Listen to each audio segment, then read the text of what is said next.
베드로전서 2장 1절부터 5절까지 함께 읽습니다. 그러므로 모든 악독과 모든 괴율과 외식과 시기와 모든 비방하는 말을 버리고 갓난 아이들같이 순전하고 신령한 젖을 사모하라. 이는 이로 말미암아 너희로 구원에 이르도록 자라게 하려 함이라. 너희가 주의 인자하심을 맛보았으면 그리하라.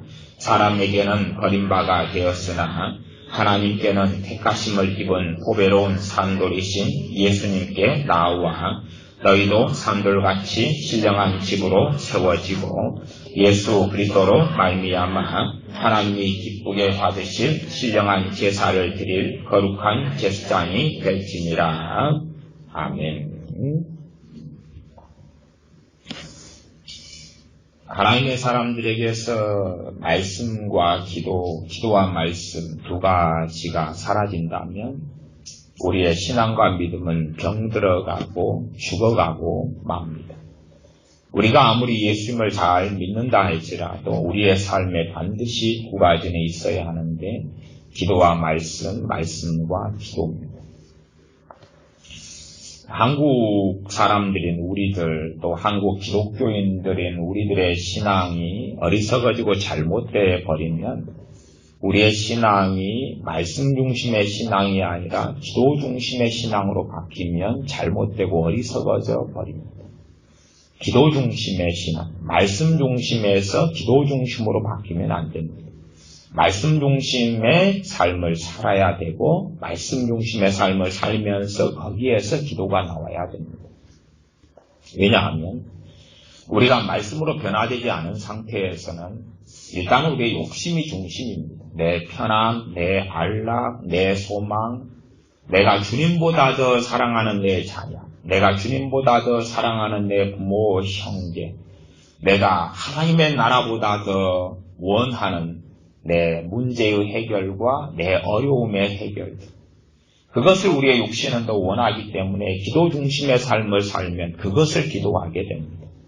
내 육신의 편안함을 기도하고 내가 가지고 싶고 소망하고 싶고 원하는 것. 성경 말씀에서 하나님께서 우리에게 원하시는 소망을 위해 기도하는 게 아니라 이 땅의 소망을 위해서 기도하게 됩니다. 그래서 어려움을 가진 자녀가 있다면 그 자녀를 위한 기도가 사실은 그 자녀의 영광과 그 자녀의 복지와 그 자녀의 편안함과 안락을 위한 기도를 벗어나지 못하는 것을 봅니다. 기도 중심의 삶은 사실은 샤머니즘으로 주술로 쉽게 나아가 버립니다. 샤머니즘과 주술을 통해서 내가 원하는 것을 하나님께 획득하기를 원하는 사람들로 바뀌어 버립니다. 우리나라의 교회, 기독교의 신앙이 병들어 버린 것이 기도 중심의 신앙 때문에 병들어 버렸습니다. 기도 중심의 신앙. 다시 말하면 당신들이 원하는 것을 하나님께 마음껏 기도해라. 그러면 당신들은 다 받을 수 있을 것이다. 하나님께 졸라라. 하나님은 너무나 사랑이 많으신 분이기 때문에 넉넉하게 채워주실 것이다. 내 입을 넓게 열라. 그리하면 채우리다. 하나님 말씀에 어그러지는 입을 넓게 열어봐야 그 입에 들어가는 것은 지저분하고 더러운 것만 들어갈 뿐인데 내 입을 넓게 열어라. 채워줄 것이다. 금식하면서 졸라라. 작정기도하면서 졸라라. 저도 금식기도를 설교하고 말씀에 있기 때문에 작정기도도 설교합니다. 그러나 말씀에서 벗어난 내가 원하는 내 욕구, 내 원함, 내 열망. 그래서 우리의 자녀들도 우리의 믿음을 따라서 예배당에 출입하고 또한 예배도 드리고 그럽니다. 그러나 우리의 자녀들의 신앙이 제대로 뿌리내리지 못하며 대부분 다 무너져버리는 이유가 그렇습니다. 우리 자녀의 신앙이 말씀의 신앙이 아니라 기도의 신앙이 되기 때문에 그렇습니다. 하나님 말씀은 하나도 없는데 이제 뭘 배우냐 그러면 너가 어려울 때 하나님께 기도해라. 그러면 자녀는 성령님으로 거듭나지 않았고 말씀으로 변화되지 않은 상태에서는 육신의 정욕, 이생의 자랑, 안목의 정욕이 가득합니다. 그걸 놓고 기도하는 것이. 자신의 육체의 정욕을 놓고 기도하는 것이 자신의 영광, 자신의 복지, 자신의 편함, 자신의 안락, 자신의 성공, 자신의 기쁨을 위해서 기도합니다. 그런데 하나님은 들어주실 리가 없죠. 그래서 그런 삶이 오래되다 보니까 자녀들은, 청년들은 직장과 직업과 여자와 남자와 배우자와 아니면 친구와 자신이 원하는 것들을 위해서 기도를 하죠. 하나님 말씀은 온데간데 없습니다. 예배당은 왔다 갔다 출입하면서 기도를 해본다 그 말이에요. 아쉬운 게 있습니다. 아쉬운 게 있습니다. 때로는 어린 자녀들은 부모를 조종하는 기도를 합니다. 하나님, 내 엄마 아빠로 하여금 이번에 명절에 이 장난감을 사주게 해주세요. 그랬더니 어느 때 사줬다 그 말이죠. 뭐가 맞아떨어졌어. 와, 이런 것을 기도하면 이게 되는구나. 그리고 이제 아이가 엄마한테 간증했다고 합시다. 엄마, 내가 이번에 이 장난감을 가지고 싶어서 하나님께 기도했더니 엄마가 사줬어 장난감을. 그러니까 엄마가 칭찬을 하는 겁니다. 이 육체의 정욕대로 사는 자식아. 그리고 그냥 머리통을 때리는 게 아니라 와, 내 자식이 믿음이 좋구나. 그렇게 기도하면 돼. 너가 원하는 걸 그렇게 기도하면 돼. 하고 인정해주고 인준을 해줍니다. 자녀는 얼마나 좋습니까? 하나님 이제 이번 달 용돈이 인상되게 해주세요. 인상되게 해주세요. 그래서 10,000원, 20,000원, 50,000원이 더 오르게 해주세요. 이번 추석 때 용돈은 통합 지난해 용돈이 200,000원을 받았는데 이번에는 400,000원을 받게 해주세요. 기도를 한다 그 말이죠. 어쩌다가는 맞아떨어지거나 어떻게 됐을지 몰라도 그것이 어떻게 이루어지겠습니까? 그러니 이제 그 아이들은 결론을 내는 것입니다. 하나님은 계시지 않다. 하나님은 살아계시지 않다. 기도 중심의 삶이란 정말 끔찍한 참사를 일으킵니다. 교회 안에도 그런 사람들이 많습니다. 나이가 드시니까 하나님 말씀을 잘 들을 수도 없고 상고하기도 싫고 또한 현실의 매너리즘에 빠져 삽니다. 더 이상 나이 들어가는 것은 배우기 싫어함과 동격이 되어져 버리지. 모세는 80이 되고 100살이 되고 110살이 되고 120살이 되어도 아브라함은 100살이 되고 120, 130이 되어도 배우고 성장하고 말씀 안에 자라가는 걸 멈추지 않았습니다.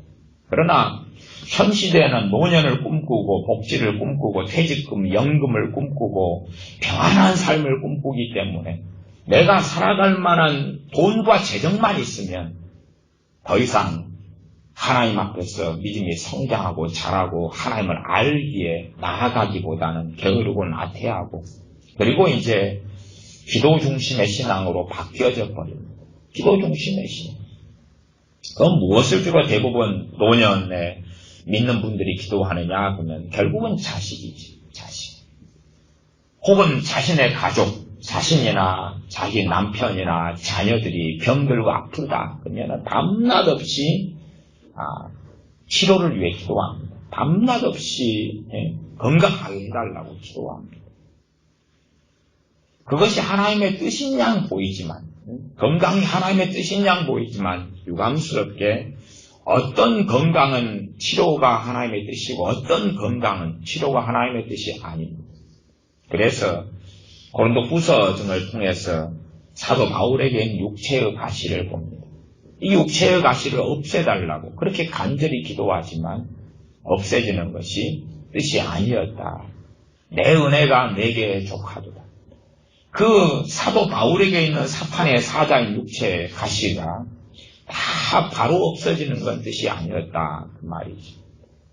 더 나아가서 디모데에게 있는 병, 디모데에게 있는 위장병 등이 쉽게 고쳐지지 않았고 고쳐지지 않았기 때문에 이 자주 나는 병과 비위, 위장병을 위하여 포도주 등을 종종 쓰라고 사도 바울을 통하여서 권면하는 겁니다. 그 기적의 종, 치유의 종도 자신의 영적 아들이자 목회자인 디모데의 병을 고칠 수 없었다. 왜냐하면 고치는 건 사람이 아니기 때문에 그렇습니다. 사람은 도구와 통로가 될 뿐이지 하나님께서만이 모든 질병을 고치시는 분이시기 때문에 그렇습니다.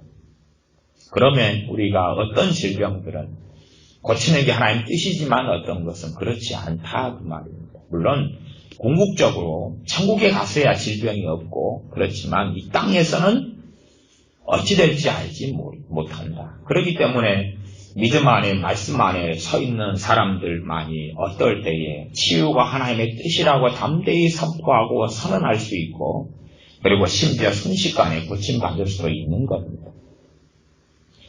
그러니 제가 나이 드신 이 권사님들도 쭉 많이 살펴봐오면 우리 목회자들이 좀 잘못 가르치고 거짓말하는 것도 꽤 많습니다.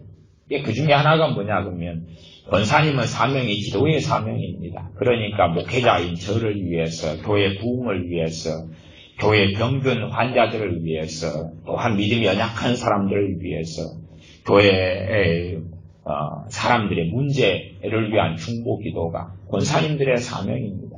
근데 그것만 열심히 하시다가 죽으시면 부끄럽지 않고 큰 상급을 받을 것입니다. 주님께 칭찬받을 것입니다. 그런 거짓말을 한다는 것입니다. 절대 그렇지 않습니다. 나이가 아무리 들어서 그 전에 젊은 시절에는 믿음이 충만하고 성령 충만한 삶을 살았다 할지라도 말씀이 사라져버리고 기도 중심으로 바뀌어버리면 그 충만한 은혜는 없어져 버리는 겁니다. 없어져 버린 상태에서 이제 부흥을 위해서 기도합니다. 그러면 성경적으로 맞는 것처럼 보여도 그것은 육적이고 정욕적인 기도로 전락해버립니다. 제목만 맞다 해서 옳은 것이 되지를 않습니다. 왜냐하면 이제는 말씀의 역사가 떠나가고 말씀이 사라져가면 그 사람은 육체로 변해버리기 때문에 그렇습니다. 영이 아니라 육으로 변해버리고 육체의 사람이 육중심의 사람이 아무리 기도를 바른 기도, 좋은 기도 제목으로 한다 할지라도 그것은 정욕적인 기도와 다를 것이 없기 때문에 그렇습니다. 왜냐하면 교회 부흥을 놓고 기도할 때 영적인 사람이 기도하면 하나님 뜻에 부합되는 부흥을 놓고 기도하게 될 겁니다. 그러나 이제 말씀이 없는 사람은 필연적으로 육적인 사람이 되어져 버리는데 육적인 사람이 부흥을 놓고 기도하면 결국은 사람 숫자거나 아니면 교회가 더 커지는 그러한 교회의 영광이죠. 하나님의 영광이 아니라 또 겉보기에 사람들이 환호하고 좋은 분위기 등등이 그 안에 들어가 버리는 그런 것이죠. 똑같이 어떤 사람을 위해 기도한다 할 때 영적인 사람이 동일한 사람의 그 사람의 행복을 놓고 기도할 때 영적인 사람은 그 사람이 주님 안에서 가진 행복을 위해 기도하게 되지만 주님을 위한 행복이죠. 그러나 육적인 사람은 그 사람 자체의 행복을 놓고 기도하게 되어서 잘못된 길을 걸어가 버리고 맙니다. 그러니 기도 중심의 삶을 사실 우리나 또 우리 교회나 한국 교회가 계속의 기도 중심의 삶을 살아오면서 병들어 버리고 만 겁니다. 많은 기도원들을 통하여 기도 중심의 삶을 살죠. 그런 겁니다.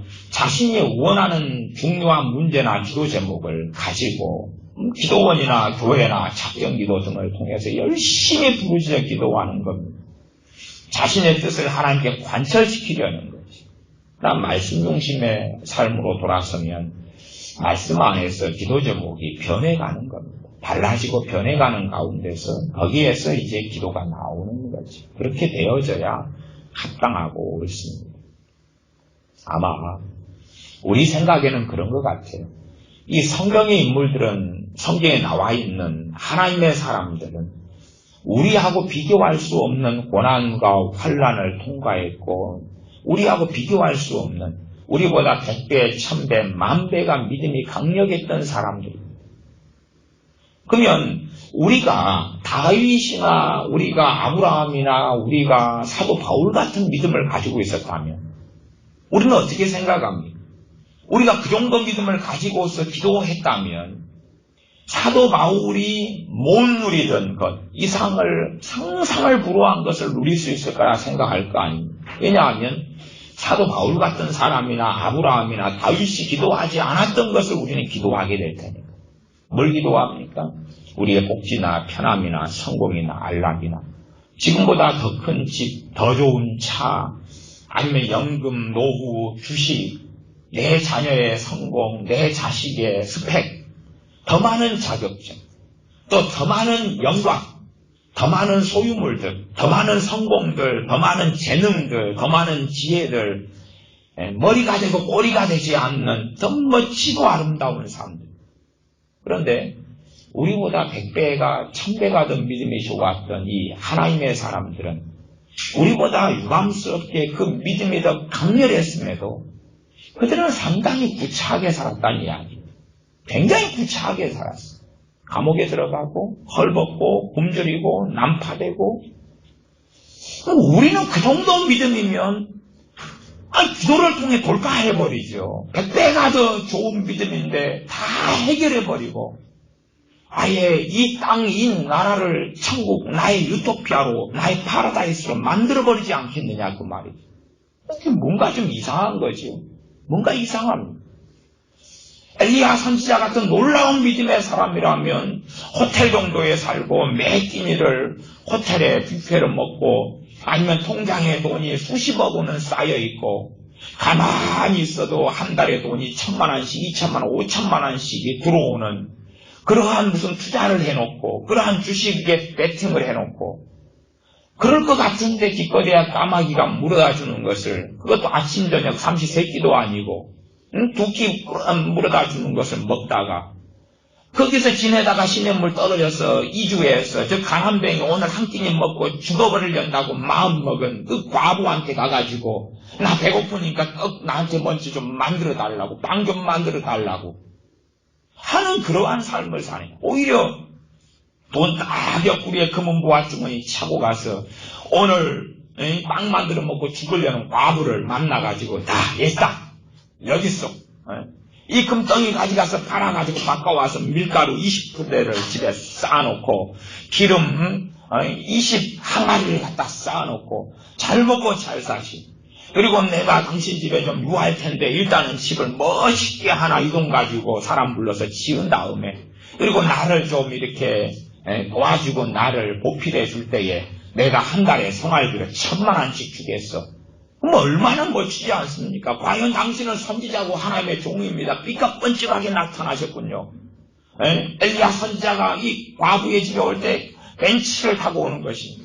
그래서 쫙 문이 스포츠카 문이 쫙 열리면서 선지자가 선글라스 끼고 쫙 나타나서 과부여 당신의 어려운 사정을 하나님이 들으셨으니 일단은 내 여분의 차를 한 대 가지고 그건 좀 차가 좀 후진데 그런데 뭐 우리나라 잘 나가는 에쿠스 여기 좀 후진 차인데 요거 한 대 가지고 저기 빌라 하나 사놨으니까 그거 한 채 무료로 가서 가져가지고 소유권 이전해 줄 테니까 가지고 그 정도 되면 와 하나님의 사람이네 그러는데 가는데 이 빈몸뚱아리로 가가지고 그 믿음의 사람이 가는 길에 금덩어리라도 캐가지고 가지.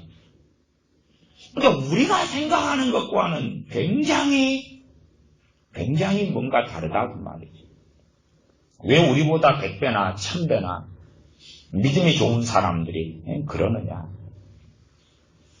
천국 이야기를 하자면 우리의 믿음은 영원히 자라나야 됩니다. 천국에서도 주님을 닮아가야 되고 자라나야 되고 하나님의 말씀은 영원한 말씀입니다. 그래서 여러분이 보시는 성경 베드로전서 1장 25절 마지막 절에 보면 그렇습니다. 오직 주의 말씀은 세세토록이도다. 세세토록은 뭡니까? 영원토록. 세세토록이도다. 영원토록이도다. 천국에서도 하나님 말씀이 영원한 말씀이고 말씀을 통하여 계속하여 믿음과 신앙이 그리스도의 장성한 분량까지 자라갑니다. 그러나 그리스도의 장성한 분량에는 끝나는 지점이 있습니까? 없습니까? 없습니다. 왜? 그분과 우리는 격이 다르기 때문에 그렇습니다. 주님은 만왕의 왕이시며 그분은 하나님의 아들 되시며 그분은 하나님이시기 때문에 그렇습니다. 독생하신 하나님이시는데 우리가 주님 수준까지 어떻게 자라납니까? 그러나 우리는 끊임없이 성장하고 자라날 수 있습니다. 그러나 천국에서 믿음의 성장이란 이 땅에서 믿음의 성장보다는 훨씬 보잘것이 없습니다. 왜냐하면 천국은 고난이나 환란이 없기 때문에 그렇습니다. 고난과 환란이 없으니까 이 땅에는 고난과 환란이 있어서 믿음의 성장보다 주저앉을 수도 있지만 그러나 고난과 환란 중에서라도 믿을 수 없는 중에서라도 하나님을 믿고 성장하면서 믿음이 자라갈 수 있지. 내가 믿는데 이루어지지 않는 걸 보면서도 주님을 신뢰하고 의지하고 믿고 있는 것입니다. 그런 삶의 여정이 하나님의 사람들에게 얼마나 많이 반복되었습니다. 천국은 사실은 우리가 가도 거기에는 이제는 눈물도 없고 슬픔도 없고 병듦도 없지만 고난이나 환란이 없기 때문에, 그러니 우리의 믿음의 성장이란 우리가 가만히 지혜를 가지고 생각해 보면 정말 미미하고 정말 보잘것없게 되어지게 됩니다. 믿음의 성장과 주님을 닮아가면 죄와 씨름과 함께하면서 그렇습니다. 사실 우리가 죄와 씨름할 때에 참으로 주님을 의지한다면 복음의 깊이가 더해가고 그리스도를 아는 깊이가 더해가고 주님의 사랑의 깊이가 더해가게 됩니다. 우리의 죄가 끊임없이 드러나는데 나는 어떻게 하나님께 나아갈 수 있느냐 하지. 나 천국에 가면 뭐가 없습니까? 죄가 없습니다. 죄 때문에 고통을 안 받아요. 죄책감이나 아니면은 죄책이나 그런 게 없다고 말이에요. 그러니 이제 주님의 그 강렬한 은혜와 사랑의 깊이를 제대로 모른다고 말이에요. 왜 바리새인이나 많은 유대인들보다 세리와 창녀가 먼저 하나님 나라에 들어간다고 주님이 선언하셨냐고 하면, 세리와 창녀는 어마어마한 죄 가운데 굴레를 뒤집어 쓰고 살아왔는데, 그러니 자신을 씻으시고 용서하시는 그리스도의 사랑의 깊이와 넓이와 길이가, 높이가 어떠한 것을 그들은 더 빨리 많은 사람들이 깨달을 수 있었습니다. 그러나 천국에 가서는 죄가 없기 때문에 그렇지만 우리 자신을 돌아보면 얼마나 고상하겠습니까? 얼마나 깨끗하겠습니까? 죄가 없는데, 마귀의 시험도 유혹도 미혹도 없는데, 그렇기 때문에 주 예수 그리스도의 사랑의 깊이는 이젠 별로 느끼지 못합니다. 우리의 자녀들을 태어날 때부터 먹을 것, 입을 것, 마실 것 충분하게 막 쏟아부어 주면, 부모가 못 입고 못 마시고 쏟아부어 주어도 자녀가 부모의 사랑을 제대로 알 것 같습니까? 아니요, 부족하다 그럽니다. 부족하다 그럽니다. 장난감을 1년에 한 개 해주는 데서 100개 내줘 보십시오. 부족하다 그럽니다. 리모컨 있는 자동을 원한다 그럽니다. 70만원짜리 리모컨, 70만원짜리, 120만원짜리 막 하늘 날아다니는 비행기 같은 걸 그 다음에 원하게 됩니다. 그런데 옛날 못 사는 삶처럼 아무것도 집에 가진 게 없고 구차한 그런 삶에서 자녀가 1년을 원합니다. 아빠 운동화 한 켤레 좀 어떻게 해주세요. 고무신도 없고 맨발로 다니고 운동화 한 켤레 해주세요. 해줄 수 없는 형편인 걸 자녀가 알지. 아는 가운데 했을 때 아빠가 엄마가 졸라가지고 1년 만에 운동화를 하나 장만해 줍니다. 그러면 그 자녀는 정말 아버지의 어머니의 은혜를 깨닫습니다. 참 이상한 역설 아닙니까? 이상한 역설입니다. 같이 굶고 있다가 찐빵이나 붕어빵을 이렇게 사줘가지고 먹이면은 눈물 젖은 빵을 자녀가 먹으면서 어머니 아버지 너무나 감사합니다. 그 은혜에 너무나 감사합니다. 그리고 없는 돈 해가지고 어버이날이라 되면은 뭐 카네이션이라도 달아주려고 편이라도 쓰려고 그럽니다. 요즘에 자녀들은 용돈을 넘치도록 줘도 그 돈 다 써버리고 카네이션 살 돈이 없으면 엄마 오늘 엄마 카네이션 달아줘야 되는데 돈 줘. 엄마 아빠 카네이션 하나 달아줘서 어떻게 해야 되는데 돈 떨어졌어. 네 용돈 엊그저께 줬잖아. 뭐 다 써버렸지. 그런 입장이어서 과거에 못 사는 세대보다 100배 1000배가 더 많이 공급되고, 과거에 그 못 사는 세대는 부모의 은혜와 사랑을 알고 감사하고 어떻게 나이 들어서 효도할까, 어떻게 어른 돼서 효도할까 그러는데, 요즘 아이들은 과거의 세대보다 100배 1000배가 더 많이 공급돼도 어떻게 내가 돈 벌어서 효도할까. 차도 월급 받으면 과거는 부모님 추운, 과거는 많이 추웠거든요.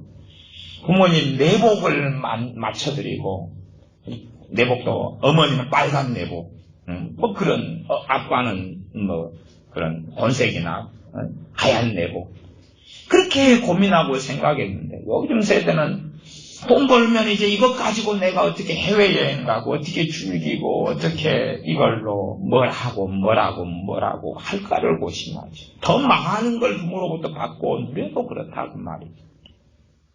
마찬가지 원리입니다. 이 사람이라는 건 별로 천국에 가서도 내가 가기 때문에 별로 그렇게 변화되지 않습니다.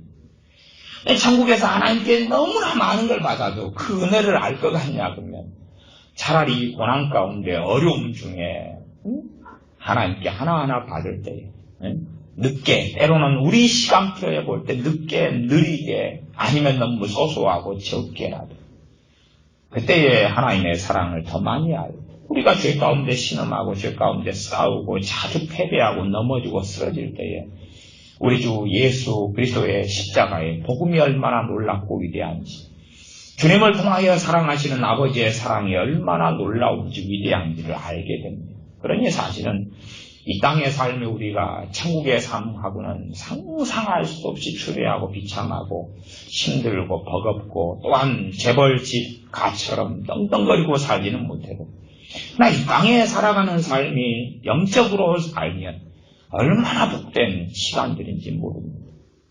근데 어떤 경우는 나이 드신 권사님들을 만나면 목사님 저를 위해 기도해 주세요. 뭘 기도해 드릴까요? 건강요? 자녀요? 항상 그분들이 하는 기도가 그러니까.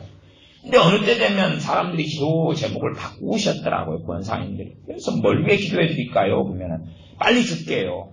빨리 죽게요. 너무 외로워요.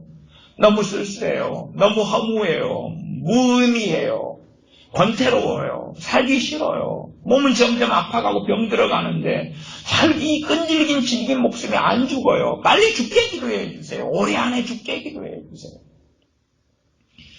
병 들어가고 늙어가는 삶이지만 이 땅의 인생과 삶이 허락된 것이 얼마나 사실은 주님을 아는데 하나님의 영광을 알아가는데 믿음이 성장해 가는데 얼마나 놀라운 시간이라는 가치를 알지 못하기 때문에 그렇습니다. 유감스럽게 그렇습니다. 왜 그러냐 그러면 말씀 중심의 신앙이 아니기 때문에 그렇습니다.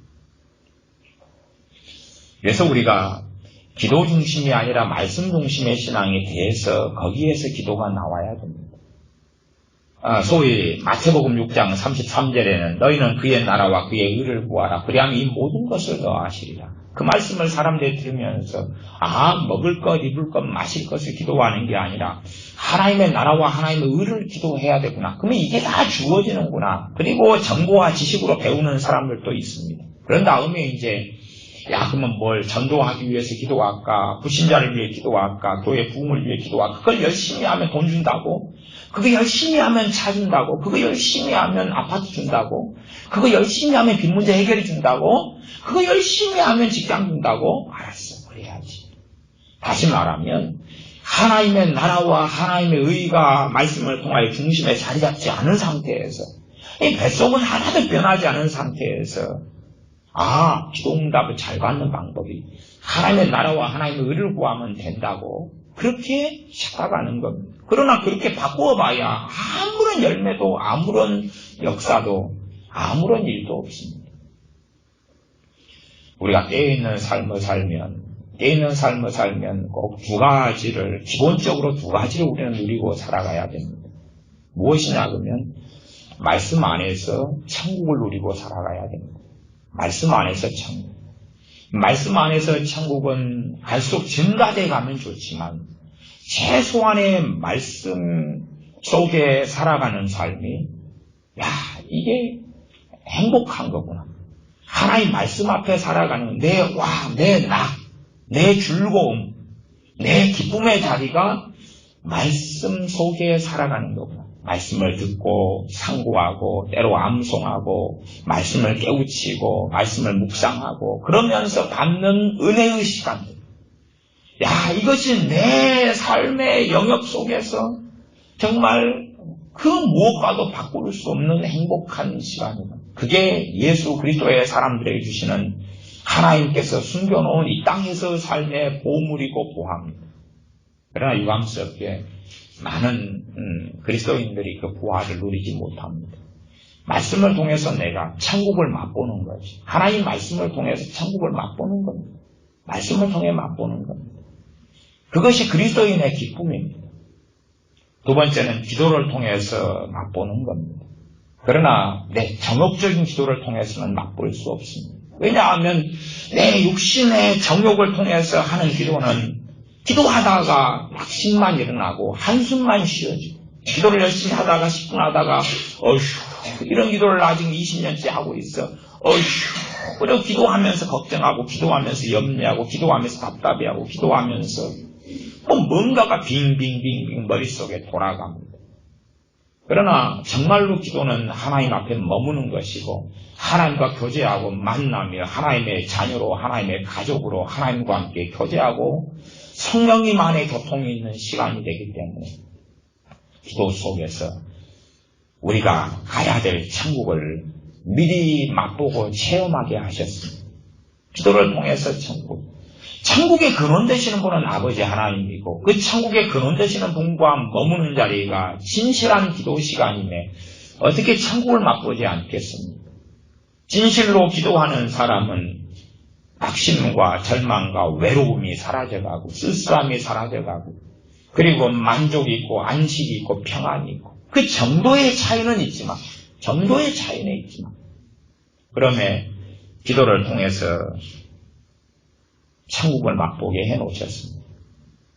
참으로 주님 앞에 깨어있는 사람들은 그 정도의 차이는 있지만 말씀을 통하여 천국을 맛보아야 됩니다. 기도를 통하여 천국을 맛보아야 됩니다. 그래서 다른 사람들에게 설명해 줄 수는 없지만 다른 사람들의 너의 기쁨의 이유가 너의 평안의 이유가 무엇이냐? 너는 나보다 집이 더 추레하고 나보다 노후도 준비되어 있지 않고 나보다 건강도 안 좋고 나보다 자녀들이 잘 풀리지도 않았고 나보다 궁상을 떨고 있고 나보다 차도 별로 안 좋고 나보다 옷도 메이커도 아니고 나보다 인물도 못났고 나보다 짤이 몽땅하고 나보다 어쩌고 저쩌고 하는데 왜 너는 나보다 더 행복하냐? 왜 나는 너가 부럽지? 그렇게 말할 수 있는 사람이 그리스도인들이어야 하고 그리스도인들이 되는 게 맞습니다. 우리가 세상 사람들과 똑같이 해서 나 하나님 믿으니까 세상 사람들처럼 삐까뻔쩍한 걸 보여줘 버려가지고 그래가지고 하나님 살아계신 걸 보여줘야지. 그건 망상이고 속임수고 거짓말입니다. 우리가 세상 사람들보다 성공하고 잘나가고 재력이 있고 좋은 집을 가지고 좋은 차를 가지고 좋은 스펙을 가진다 해서 세상 사람들이 하나님은 살아계시다 그러는 게 아닙니다. 오히려 우리가 육적으로 세속적으로 변할 수밖에 없는 겁니다. 우리가 정말 깨어있는 삶을 살기 위해서는 첫째 말씀 중심의 신앙, 두 번째 기도 중심인데 말씀에서 나오는 기도.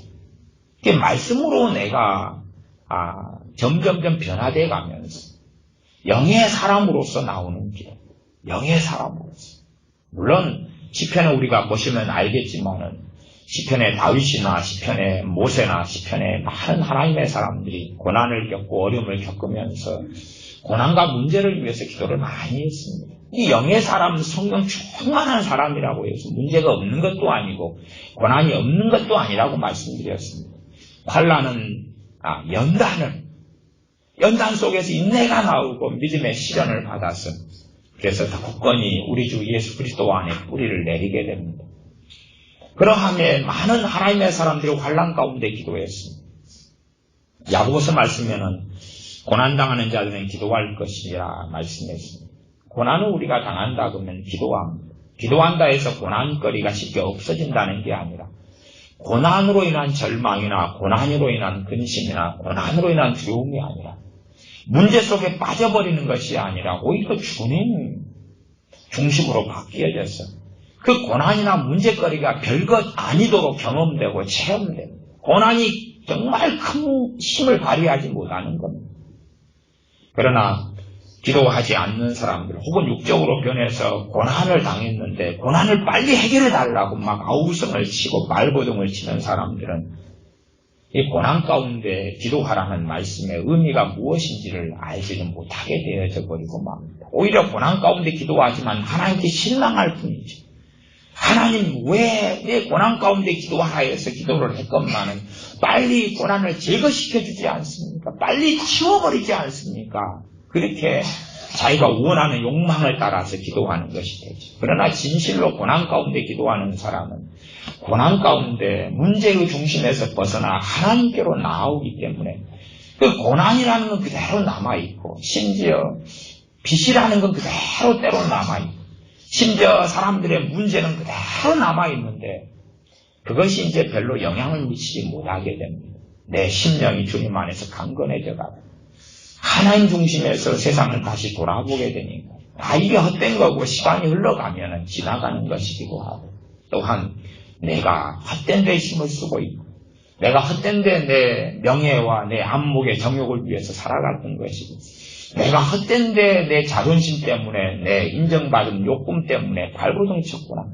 그래서 이 고난이라는 것이 실제보다 훨씬 더 크게 느껴졌던 것이구나 하는 등등의 여러 가지를 알게 되고 그리고 이 고난이 우리에게 큰 힘을 발휘하지 못하는 그런 하나님의 품 안으로 들어오는 그런 기도를 하게 될 수 있을 겁니다. 그러나 말씀 중심의 삶이 아닌 이 새롭게 된 마음에서 하는 기도, 이 새롭게 된 말씀을 통하여 새롭게 변화돼 가면서 하는 기도가 아니라면 하나님 말씀을 겉으로는 따르고 순종하는 것처럼 보여도 그러나 사실은 어리석은 길을 많이 걸어가게 됩니다.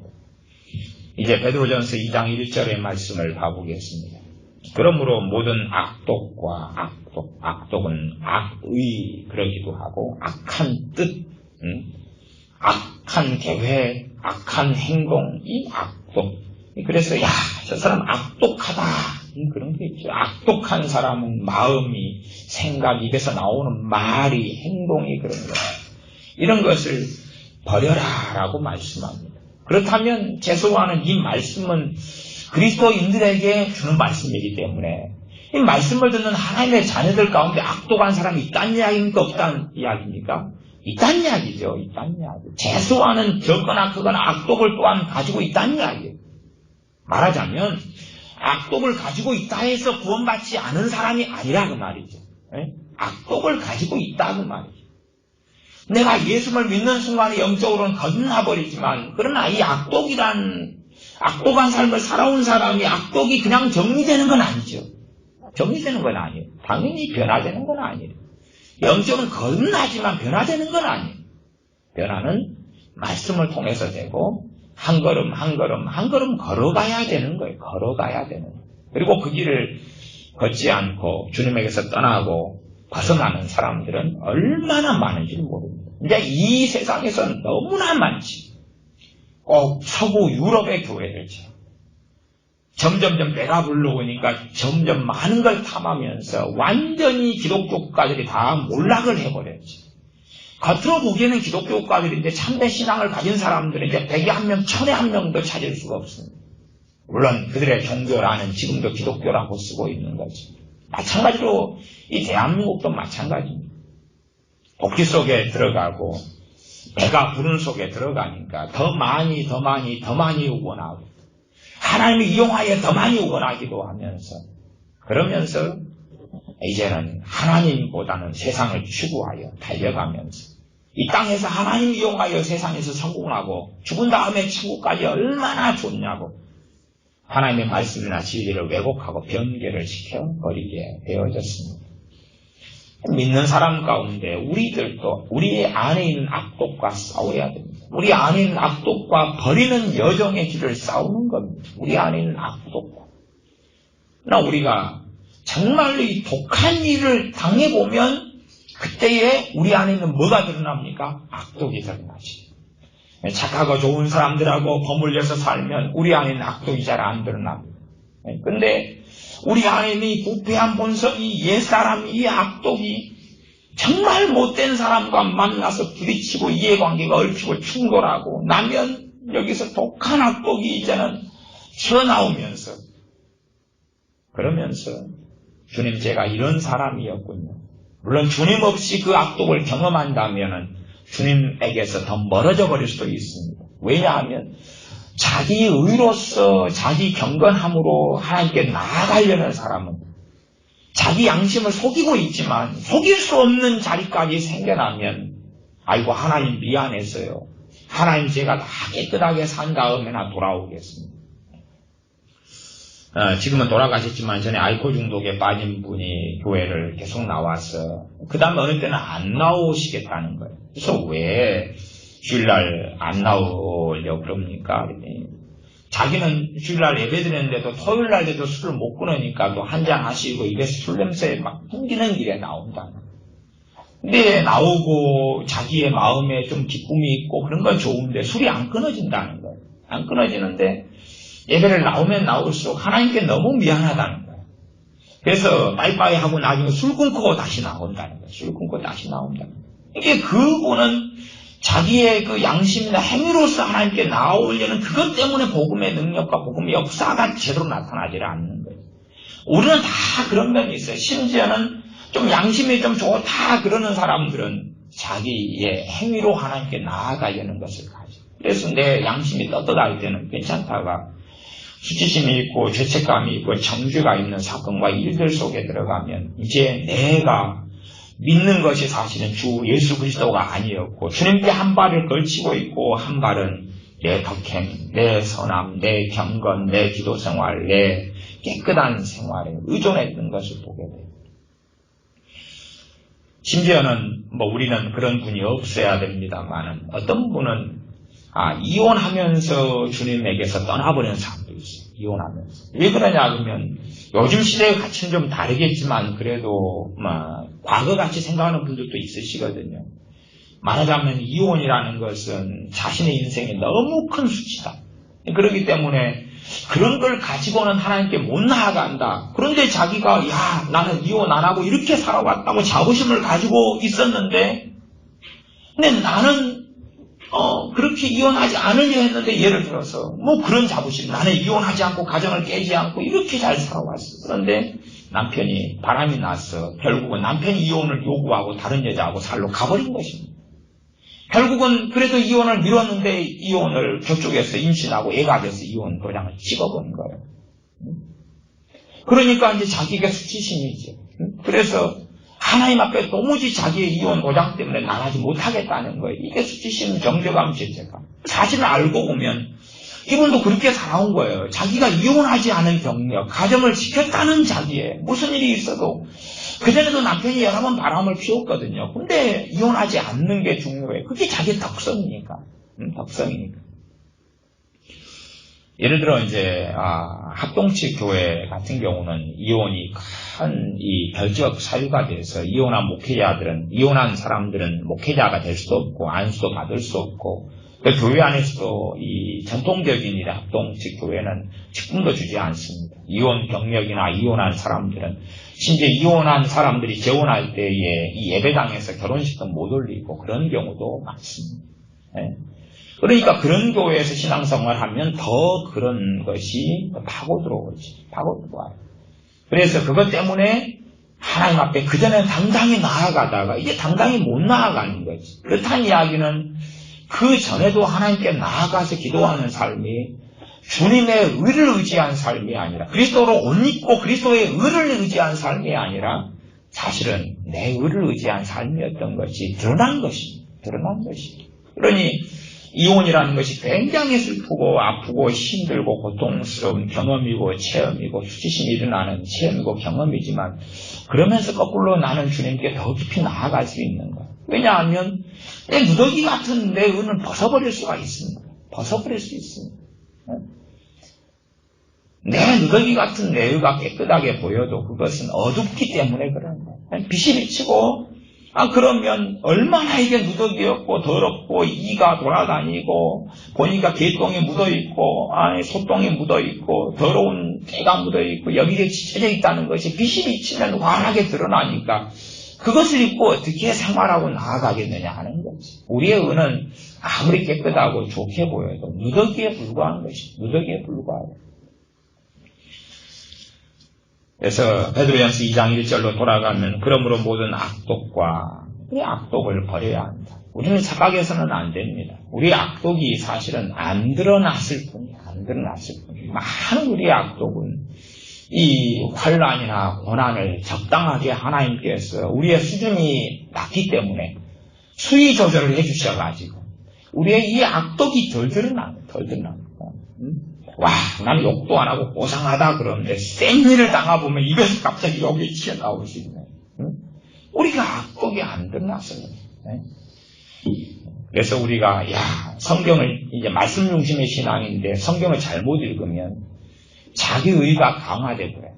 위선자가 돼버리고 악한 사람이 돼버려요. 하나님 말씀을 잘못 읽으면 그래요.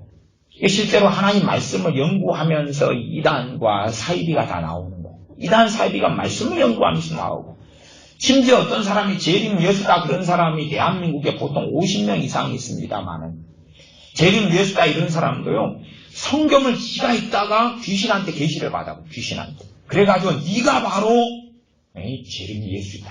그리고 받아버리는 거예요. 그래서 성경을 보면서 내가 감람나무다 계시를 받아버리는 거예요. 성경을 보면서. 왜 그런 일이 벌어지느냐. 우리가 주님 앞에서 머물고 주님 의지하지 않으면 말씀을 읽으면서 우리는 위선자가 되어버려요. 그 길이 오래되다 보면 어느 한계점을 넘어서면 이제 미혹과 이단으로 쉽게 빠져들어가 버려요. 하나님 말씀을 읽으면서 꼭 명심해야 될 건 두 가지입니다. 당연하게 하나님 말씀을 읽으면서 하나는 나는 무죄다. 그러면 안 된다고 말이에요. 하나님 말씀은 우리에게 다 해당된다. 일단은 그렇게 봐야 돼요. 하나님 말씀은 다 나에게 해당된다. 일단은 그렇게 보셔야 돼요. 나에게 해당된다고 그러지. 이 사람들이 이렇게 믿음이 없어가지고 주님한테 혼난다. 나라면 안 그럴 텐데, 나라면 문하세처럼 안 하고, 나라면 아합처럼 안 하고. 일단 성경을 보면서 드라마처럼 보려고 그래요. 드라마나 영화에서 악당이 나오면 우리는 악당입니까? 아니면 주인공입니까? 주인공이죠. 주인공이에요. 악독한 시어머니가 드라마에서 나오면 아이고 나네 그럽니까? 아니면 핍박받는 며느리입니까? 핍박받는 며느리라요. 이것이 이 드라마 보는, 영화 보는 감성과 눈으로 성경을 보는 거예요. 성경을 보는 거예요. 그래서 사도 바울이 나오면 사도 바울이 에베소에서 핍박했던 그 사람들이 내가 아니라 사도 바울이 나예요. 나는 빌립보 감옥에 있으면서 기도하고 찬양하니까 옥문이 열리고 내가 주인공이거든요. 아니요. 성경에 있는 이 악독한 인물들이 다 나고 우리. 그렇게 성경을 보셔야 돼요. 첫 번째는 그겁니다. 마수사 시몬이 나오면 마수사 시몬이 내가 안수하에 기도하는 사람마다 성령님을 받게 해주십시오. 은을 드리고 돈을 바치면서 그 사람 우리다 그 말이에요. 그렇게 말씀을 봐야 돼요. 첫 번째는. 때로는 아무리 그 성경에 있는 악한 인물들과 나를 대조해서 볼 때에 전혀 내가 아닌데 그래도 나라고 봐야 돼요. 근데 이제 깨달아지진 않으니까 뭐 회개할 것도 없고 뭐 할 것도 그냥 스킵하고 넘어가면 돼요. 그러나 나는 절대 아니야. 나는 이런 사람이 절대 아니고 안 될 거야. 나는 이런 사람이 될 수가 없어는 안 된다. 그 말. 첫 번째. 두 번째는 그래서 첫 번째가 제대로 안 되면 위선자가 됩니다. 교만하지 말라. 그러면 우리 가운데 교만의 여지나 교만의 끌통이나 아니면 교만한 것이 없는 사람은 없을 수가 없어요. 교만은 뭐냐 그러면 핵심적인 교만은 뭐냐 그러면 주님이 아니라 나예요. 주님의 기쁨이 아니라 내 기쁨이에요. 교만했지. 나이가 주인공이 되는 게 교만이죠. 주님이 주인공이잖아요. 우리가 주님하고 부르는 것은 주인님하고 부르는 거예요. 주인님. 그러면 여러분이 이제 오늘부터 예를 들어 뭐 주님 안 부르고 주인님, 주 예수님 그러면 주인 예수님, 주인님 이렇게 부를 때 우리 남자들은 자존심이 조금씩 상하면 어마어마한 교만이 그 안에 도사리고 있는 주님, 주여 그렇다는 이야기는 주인님 그런 거거든요. 그러니까 로마서 10장에 보면 이 주 예수님이 아니고서는 주님이라고 부를 수 없다고 그랬어요. 성령님이 아니고서는 주님이라고 부를 수 없다고 그랬어요. 성령님이 아니고서. 그러면 주님이라는 말이 오이고 우리가 말 액면 그대로 그냥 주여 불러보시오 그런 게 아니라 진심 어리게 마음 중심에서 예수님은 주인님이십니다. 나의 주인이십니다. 나는 노예고 예수님은 나의 주인이십니다라고 이 중심에서 고백하는 건 성령이 아니고는 할 수 없다고 말이에요. 그래도 외모적으로 그냥 주여 하는 것은 아무나 다 할 수 있어요. 애들한테도 돈 10,000원 주면서 하라 그러면 다 해. 그런 걸 이야기하는 게 아니에요. 안 믿는 노숙자한테 돈 10,000원 주면서 예수님은 주님입니다 하라 그러면 100번도 해요. 태권도에. 한 번씩에 1,000원씩 더 준다 그러면 그냥 아주 오토바이를 단 것처럼 해버려요. 근데 그건 성령으로부터 하는 게 아니에요. 왜 진심어리게 마음에서 예수님은 나의 주인이십니다가 아니거든요. 그러니까 우리들 안에 교만이 있으면 그걸 인정하기 싫은 거예요. 내 뜻, 내 생각, 내 중심이 되는 것이 교만이지. 그러면 교만하지 말라 그랬으면 우리는 성경을 어떻게 읽냐 그러면 나 교만 안 해. 그렇게 지나가면서 점점 미성하고 교만해져 버리는 거죠. 그러니 성경을 볼 때 우리가 말씀을 통해서 잘 깨닫지 못해도 그러나 말씀에 있는 것이 내게 주시는 하나님의 말씀인 줄 알아야 돼요. 심지어는 이 악한 사람들이 하는 행동이 바로 기회가 되고 때가 되면 내가 하는 행동이고, 심지어는 주님께서 오셔서 나를 구원하지 않으셨다면 내가 그래서 세상 사람 불신자로 남아있다면 바로 나거든. 그러니 반면에 저 사람이 저런 행동을 하는데 나는 안 하게 되는 것이 주님께서 나를 불러주셨기 때문에 가능했기 때문에 하나님께 영광을 돌려드려야 되지. 나의 덕성이나 나의 의지력이나 나의 풍성이나 아니면 나의 경건의 영광을 돌려서는 안 된다는 이야기죠. 두 번째는 죄가 드러나면 마귀는 참소합니다. 마귀는 너는 안 돼. 너는 하나님께 못 나와. 마귀는 너는 안 돼. 그러니까 죄가 드러나면 성경을 안 보게 돼요. 말씀을 상고하지 않게 돼요. 왜? 힘드니까. 그래서 말씀이 있는데 말씀은 끊임없이 우리가 지키지 못하는 것을 계속하여 말씀해요. 그 성경을 한 장만 읽어도 내 지키지 못하는 것이 이리저리 튀어나오는 거예요. 그러면 그때 이제 우리가 내가 정말 예수를 붙잡고 있는 사람인지 안 붙잡고 있는 사람인지, 우리 주 예수님의 십자가로 살고 있는 사람인지, 아니면 내 의지력이나 내 경건으로 살고 있는 사람인지가 명확하게 드러나버려요. 주님 안에서 항복해야 되거든. 주님 안에서. 주님, 나 이런 사람입니다. 주님의 피로 나를 씻어주시옵소서. 주님으로 인하여 나는 삽니다. 주님, 나는 이런 사람인데 나를 구원하러 오셔서 감사합니다. 내가 이 성경에서 하나님께서 말씀하시는 죄가 내게 가득한데, 그러나 내가 이 죄와 싸우겠습니다. 그러나 저는 100번도 1000번도 또 지고 말 것입니다만은, 그러나 주님께서 승리하게 해주십시오. 지지만은 다시 일어나도록 도와주십시오. 그리고 이 죄가 허물이 내게 가득하지만 나는 내 의로움과 내 경건으로 구원받고 천국에 가는 것이 아니라, 죄 사함 받는 것이 아니라 주님께서 나를 위하여 죽으시고 부활하셨기 때문에, 그렇기 때문에 나는 용서받고 깨끗함 받고 하나님의 자녀가 되었기 때문에 감사합니다. 주님 없이 말씀을 읽으면 안 된다는 말이에요. 근데 사람들이 주님 없이 말씀 읽다가 위선자가 되거나 아니면은 죄책감, 정죄감, 참소에 빠져들어가지고 성경을 안 읽어요. 왜? 읽으면 고통스러우니까. 읽으면 찔러대거든. 찔러대는 거예요. 그러니 말씀을 읽을 때 그래서 주님 앞에서 읽어야 돼. 주님 앞에서 말씀을 읽고 들어야 돼. 그런 위험성 때문에 사실은 이제 저희 같은 설교자가 있는 거예요. 목회자가 있고 목사라는 직분이 있어서 말씀을 풀고 설명하고 해석하게 하는 거예요. 왜냐하면 가만히 놔둬버리면 막 딴 일을 하거든요.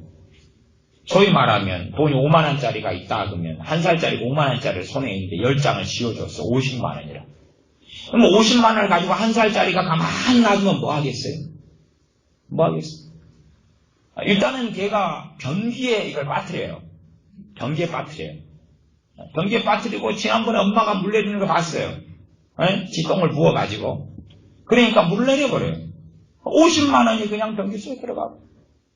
아니면은 저기 아파트 12층이에요. 베란다로 가가지고 베란다에서 잘 베란다 높잖아요. 그러니까 떨어지지 않으니까 구멍으로 딱 꼬불꼬불 집어 던져요. 그러니까 그런 것처럼 믿음이 연약하고 어린 사람들은 잘 하나님 말씀이 증거되고 설교된 것을 들어야 돼요. 말씀을 풀어주고 설명된 걸 들어야 돼요. 그렇기 때문에 이 하나님의 말씀에 대하여 사도 바울이나 하나님의 종들이 때로 2년씩, 1년 반씩, 3개월씩 머물면서 심지어 사도 바울이 에베소에서는 밤새도록 말씀을 증거하고 전해가지고 이 어떤 청년은 졸다가 다락방에서 떨어져가지고 죽었는데 또 다시 살려내고 그러잖아요. 그런 것처럼 하나님 말씀을 계속하여 증거하는 주의 종들이 있었던 것처럼 말씀을 잘 이렇게 증거된 말씀들을 가지고 듣고 설명을 들어서 이 두 가지 함정 속에 빠져들면 안 돼. 두 가지 함정 속. 그래 말씀을 통해서 하나님의 자녀는 정죄받는 게 아니에요. 은혜를 받는 거예요. 말씀을 통해 내 죄가 드러나면 나는 누구를 쳐다봐야 돼요? 주님을 쳐다봐요. 말씀은 그렇게 되어 있습니다. 다 보십시오. 일단은 제가 2장 1절은 다시 조금 있다가 설명하고 2장 1절을 이제 건너뛰고 2장 1절 2절을 건너뛰고 3절로 바로 가겠습니다. 너희가 주의 인자하심을 맛보았으면 그리하라. 주의 인자하심을 맛보았으면 그리하라. 그리하라는 것은 이 1절 2절 말씀을 지켜라 그 말이죠. 주의 인자하심을 맛보았으면 1절 2절 말씀을 지켜라. 왜 지켜라? 그러면 주의 인자하심이 일단은 포인트죠. 주의 인자하심이 뭡니까? 우리가 아는 주의 인자하심은 첫 번째 주님의 십자가를 지심입니다. 나의 허물과 죄를 위해 십자가를 지신 것이 인자하심이에요. 인자하심, 자비로우심, 은혜로우심, 사랑하심이 그 인자하심 단어 안에 들어가 있는 의미입니다. 인자하심을 맛보았습니다. 맛을 보았다는 이야기는 주님의 십자가가 나를 위한 십자가라는 이야기예요. 모든 사람이나 모든 믿는 사람이나 아니면 어떤 사람을 위한 주님의 피 흘리심과 못 박히심이 아니라 나를 위한, 우리 각자를 위한 십자가에 못 박히심이다 그 말입니다. 그러면서 4절은 그렇게 말씀합니다. 사람에게는 버림받아 되었으나 하나님께는 택하심을 입은 보배로운 산돌이신 예수님께 나오라고 이야기하잖아요. 지금 하나님의 말씀을 통해서 나오라고 이야기하는 거예요. 말씀 없이 나오는 게 아니에요. 예수님에 대한 정보나 가십거리 몇 개 얻은 다음에 예수님이 이 땅에 오셨어요. 십자가 지셨어요. 죽으셨어요. 부활하셨어요. 승천하셨어요. 곧 오실 거예요. 그러니 나 예수님 아는 거예요. 무슨 그런 귀신 씨나라 까먹는 소리가 있습니다. 정말 황당무계합니다. 아니 어떤 바보 멍청이가 아이고 아빠는 나이가 몇 살이에요. 아빠는 어디가 고향이에요. 아빠는 직장이 무엇이에요. 지금 살아계시네요. 아빠에 대한 모든 걸 다 알아요. 그런 크리스천들이 많다는 것에 굉장한 황당무계함을 느낍니다.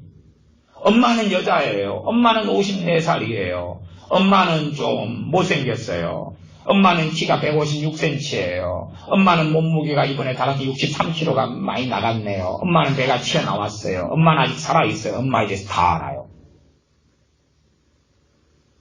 주님을 아는 것은 말씀을 통해서 아는 것입니다. 주님께서 하신 말씀들, 주님께서 자신의 제자들, 사도들 중에 하신 말씀들을 통해 주님을 알아가는 것입니다.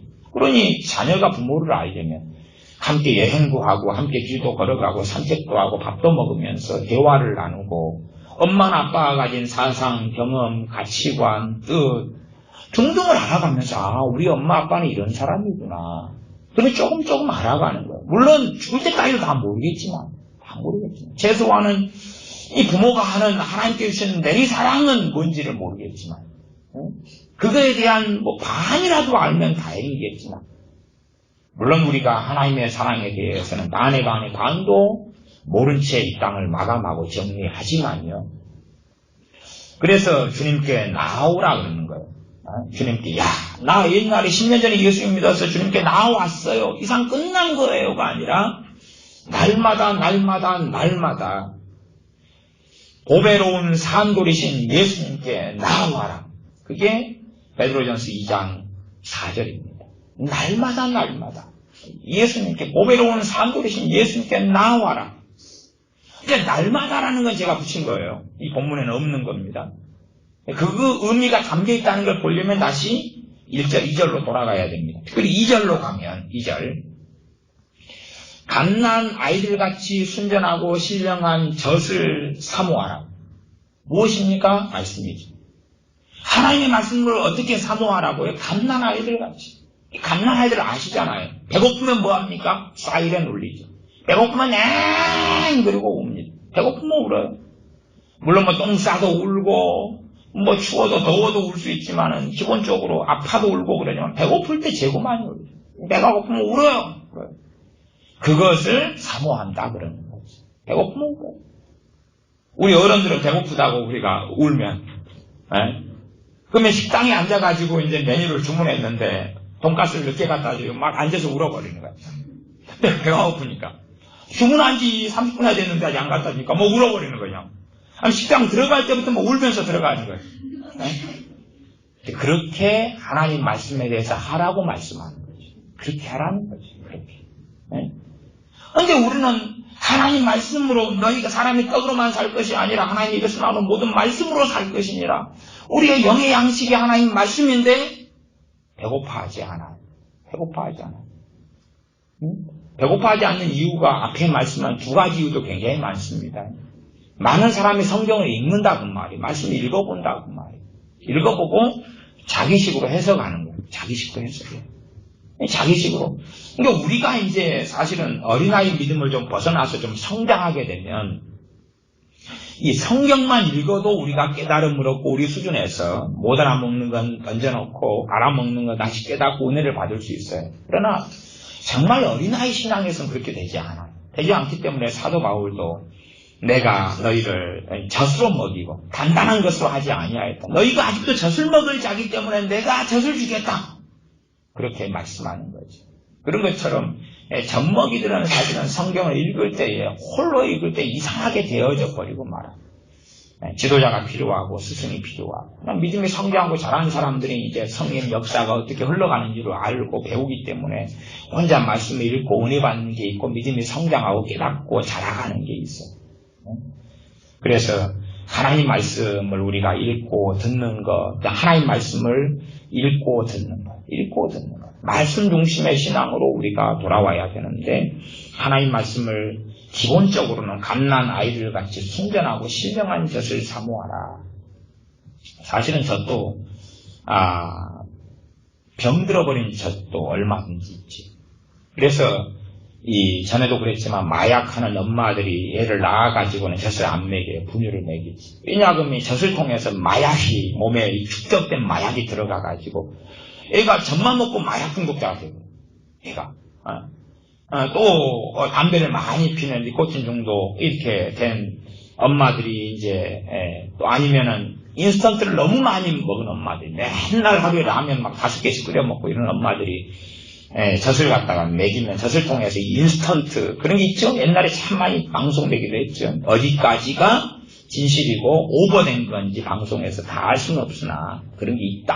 그런 거죠. 그런 것처럼 이 젖도 순전하고 신령한 젖을 사모해라. 그런 거지. 하나님 말씀이 잘못 전해지고 잘못 가르쳐지면 신령하고 순전한 게 아니라 악독한 것이 되고 병균이 가득한 게 되지. 우리가 이 세상에 있는 우유 같은 것도 유효기간이 지나버리면 그 안에 병원균이 아주 많아가지고 먹으면 탈이 나고 배탈이 나고 이미 딱 열어보면 썩은 냄새가 나고 그러죠. 그러나 이 하나님의 말씀이 설교되는 것은 잘 그걸 알아채기는 어려워요. 우리의 믿음이 성장하고 자랄 때만이 사실 알아채지. 그렇지 않으면 잘 모르고 아니면 영적 어린아이라도 내가 성령 충만할 때는 그걸 알아채요. 그러나 그 젖이 말씀이 잘못 해석되고 잘못 가르치고 잘못 설교되는 것을 잘 못 알아채는 겁니다.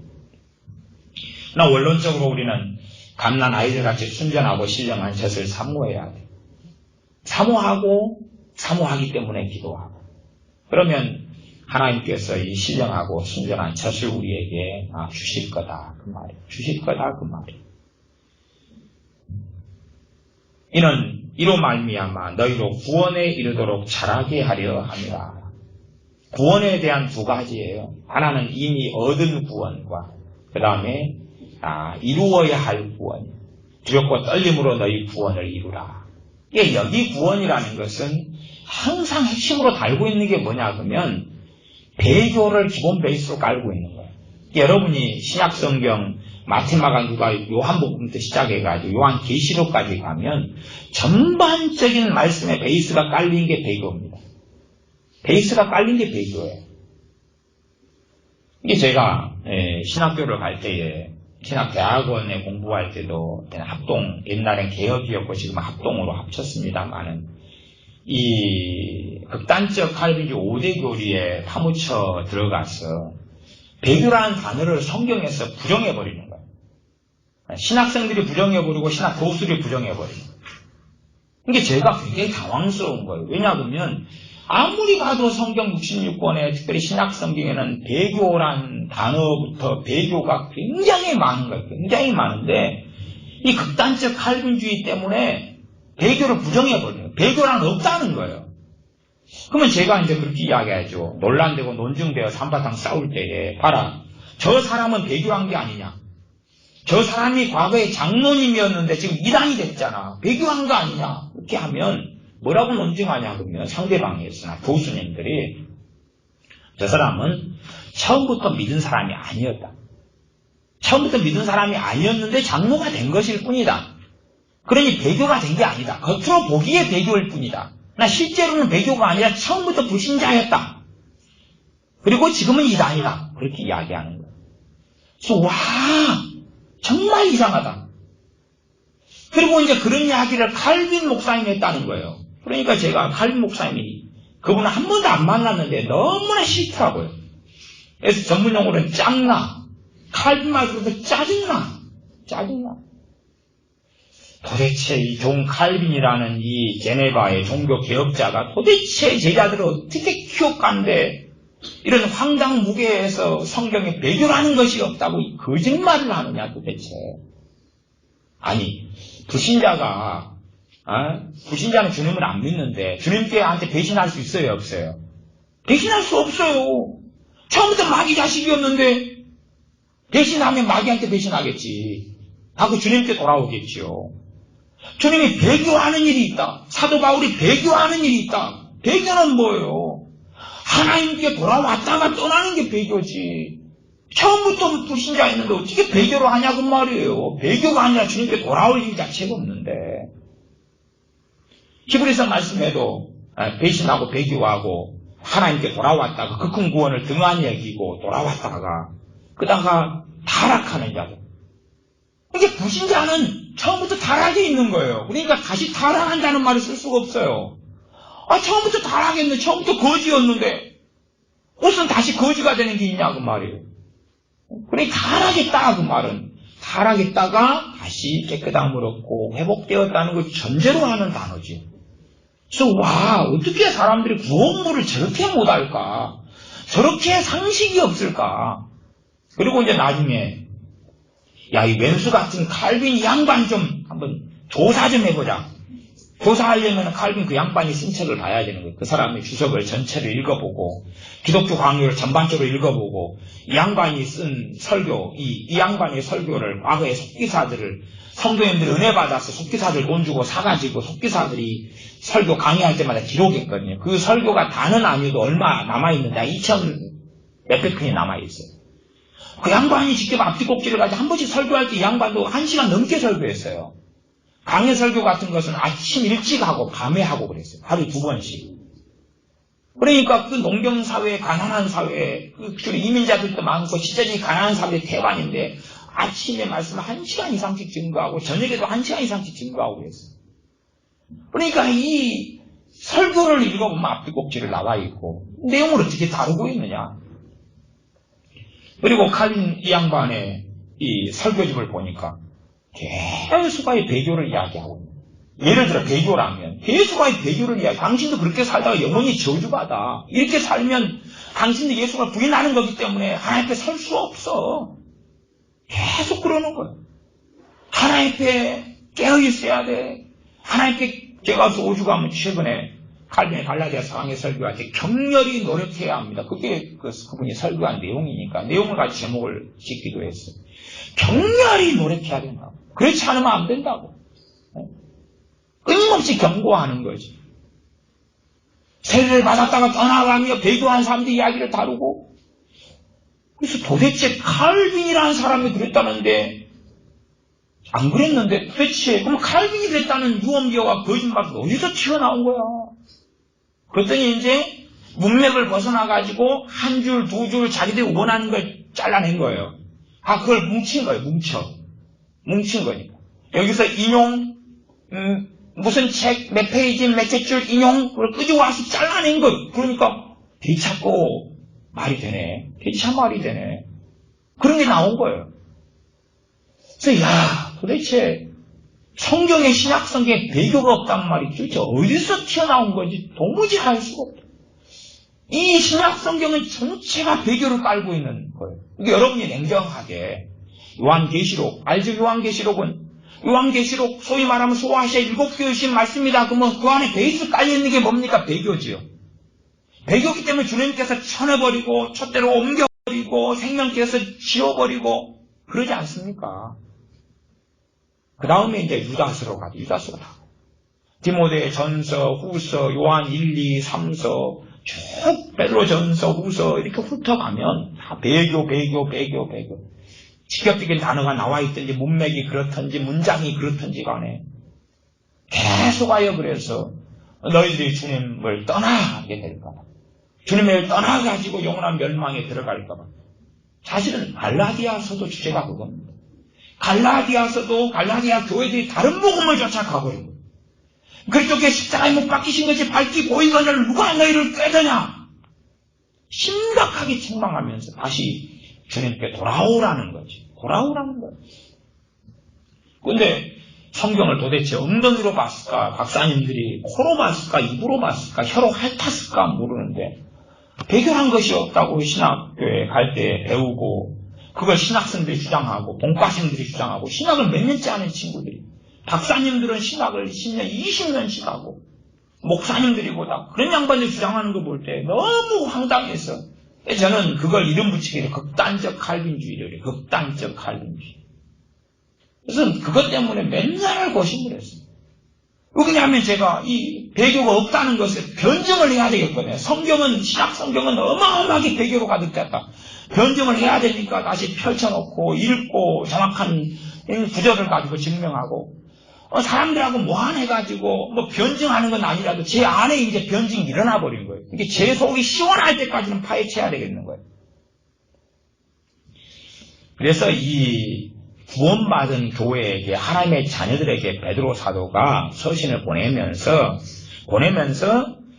이 베드로전서 2장 2절에 말씀하는 것, 이로 말미암아 너희로 구원에 이르도록 자라게 하려 함이라는 것은 이런 말씀 지켜가지고 구원받는다는 게 아니죠. 구원을 완성하는 건 맞는데, 주님 오실 때에 부끄럽지 않게 구원받은 하나님의 백성 가운데 있다는 건 맞지만, 그러나 구원을 못 받은 사람이 이런 말씀을 지켜가지고 말씀을 지켰다는 자기 의로서 나중에 구원받게 된다는 건 절대 아니라 그 말이에요. 구원받은 사람이 구원을 이룬 거다 그 말이에요. 그러니까 우리의 논리는 구원 받아보시면 끝났다는 논리지만, 성경은 그 논리가 아니고 하나님은 그 논리가 아니에요. 다시 말하면 말씀에서 자라가지 않으면 구원을 잃어버린다는 거죠. 왜 잃어버립니까? 세상에 들어가 버립니다. 세상을 사랑하면 하나님의 사랑이 그 속에 있지 않다는 거예요. 하나님의 사랑이 그 속에 없다는 이야기는 무슨 뜻입니까? 하나님의 사랑으로 임하신 분이 성령님이 떠나버리시다. 하나님의 자녀에게만 영원토록 성령님이 함께 하시는 거예요. 오죽하면 구약 성경에 사울 왕을 통해서 우리가 보았잖아요. 사울 왕에게서는 성령님이 임하셔서 새 사람이 됐는데 성령님이 떠나버리고 악신이 그에게 들렸다, 그런 말이죠. 그래서 우리가 주님을 부인하지 않고 단지 예수 영접하고 믿었습니다. 거기서 죽으면 천국 가죠. 천국 가요. 구원받아요. 근데 문제는 우리의 삶의 여정을 통하여 하나님께서 첫째 구원받은 걸로 만족하시지 못한다 그 말이에요.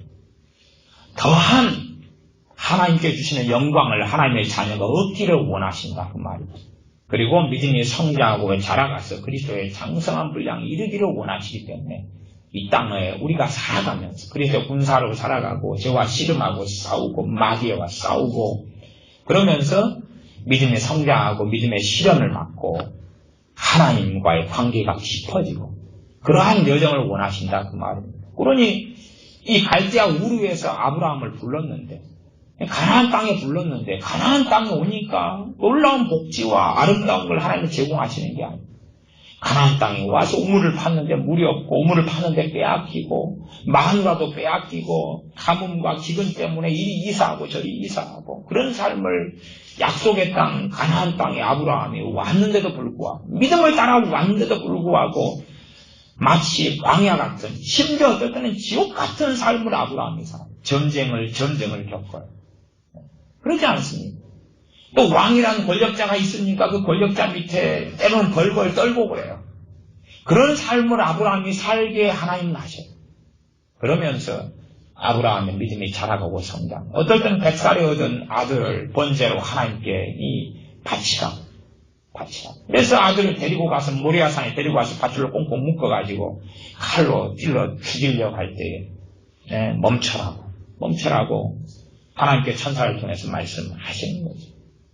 그러한 극한 고난과 혼란을 겪으면서 아브라함이 장성한 믿음의 사람으로 너는 여호와의 나의 벗이라 하나님의 벗이라 하는 칭찬까지 받을 정도의 하나님의 사람이 나오는 거죠.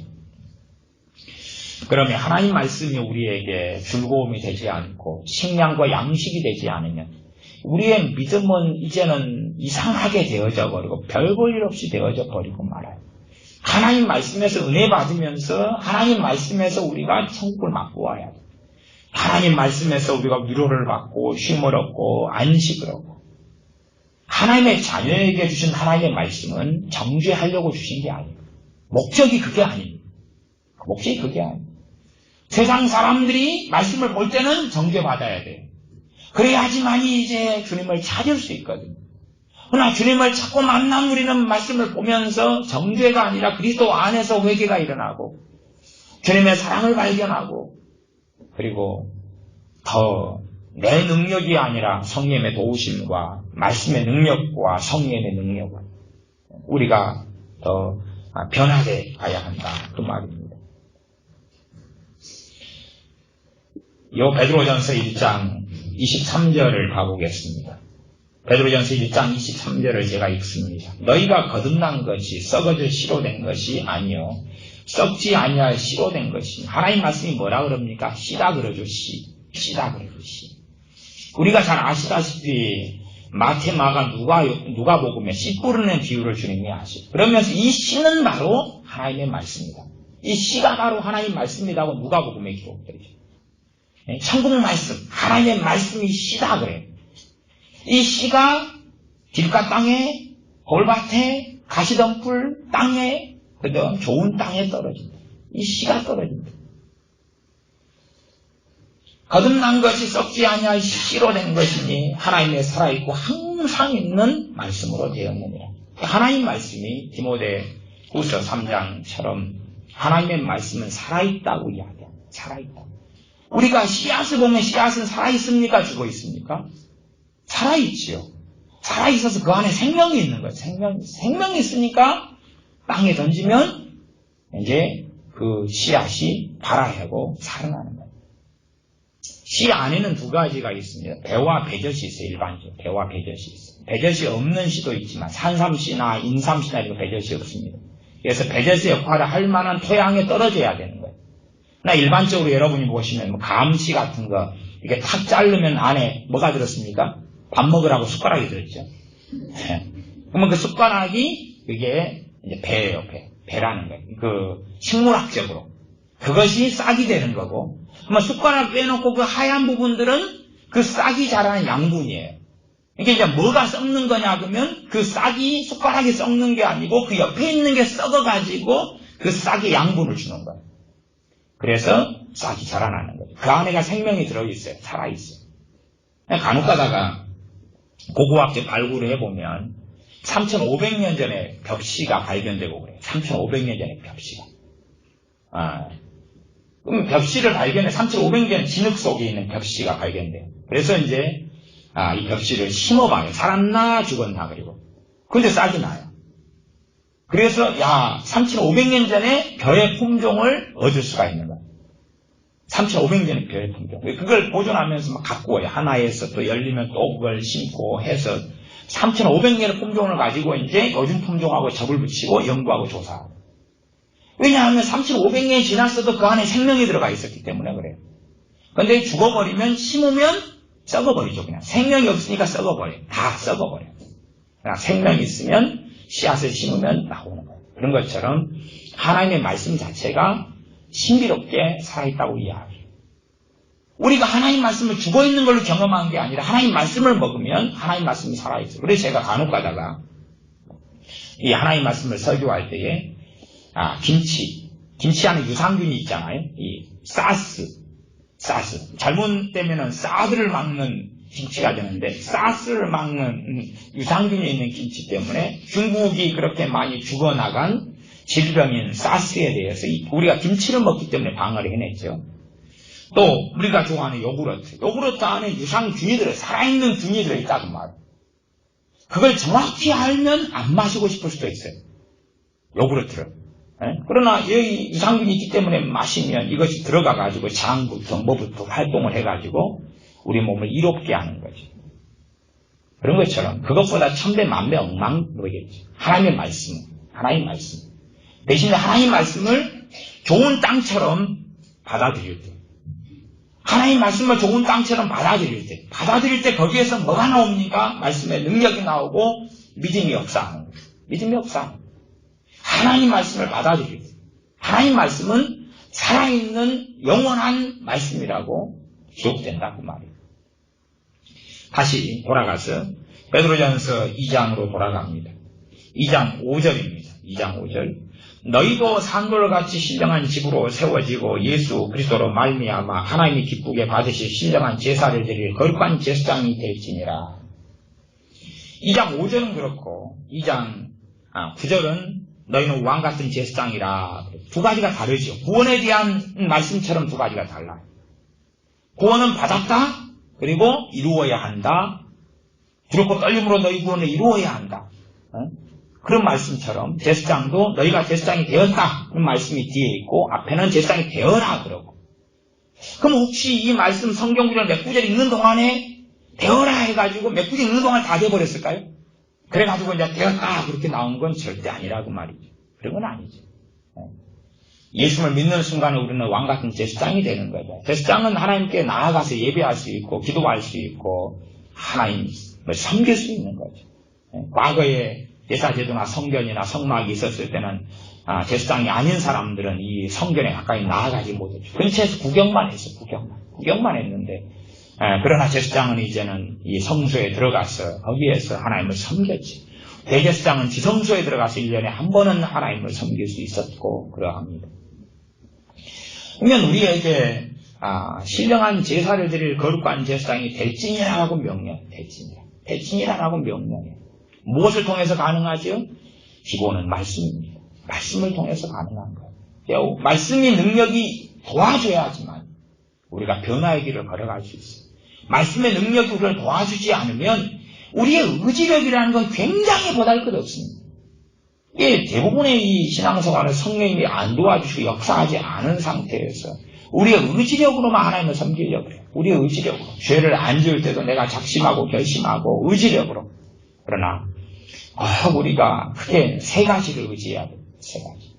첫째는 우리 주 예수 그리스도를 의지해야 돼요. 그래서 주님께 지금 나아가라고 이야기해요. 그게 첫 번째. 두 번째는 그리스도의 이름으로 임하신 성령님이에요.